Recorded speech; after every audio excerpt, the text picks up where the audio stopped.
Steve, that was a very hot game. Your woman kept on fighting to the end. How did you feel about the performance overall?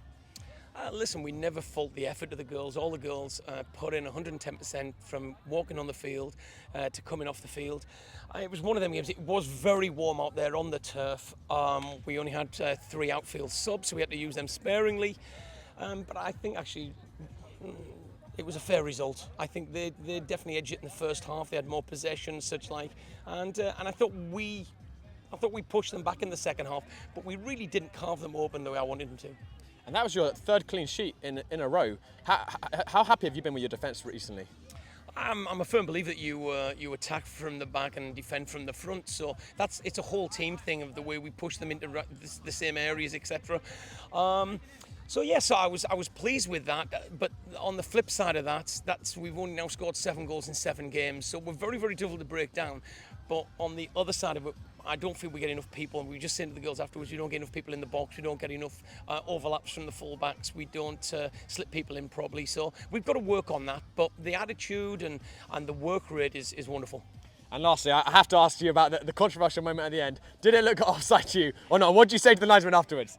It didn't look offside to me, but I've been told it probably was offside, so I don't know. I just sent on to him, I said, listen, if it was offside, I'll give you a call and apologise, and if it was onside, you've got to call me. And we shook hands and agreed that's how it should be. But things get heated out there, and there were some, not controversial decisions, but strange things, because there's the inconsistencies of the fouls that were called in the first half that weren't called in the second half, and they did a great job, very professional, of every time we broke over the halfway line in the first half, of pulling us down and such, like stopping the play, getting 11 players behind the ball.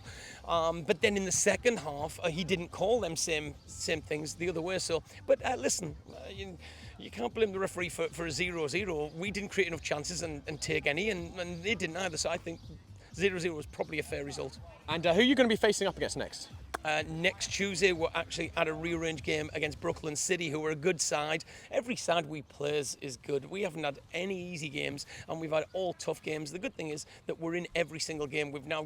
We're 2 wins, 4 ties, and 1 defeat. So in 7 games out of the 10 games, we've only lost once. But the problem is ties don't do any good. You'd rather at the end of the season have won 5, lost 5 than where we are. So that's where we are. Well, I hope you can get a win in that game on Tuesday, and it was great watching the lady out there in the heat today. Thanks very much. Appreciate it, Josh.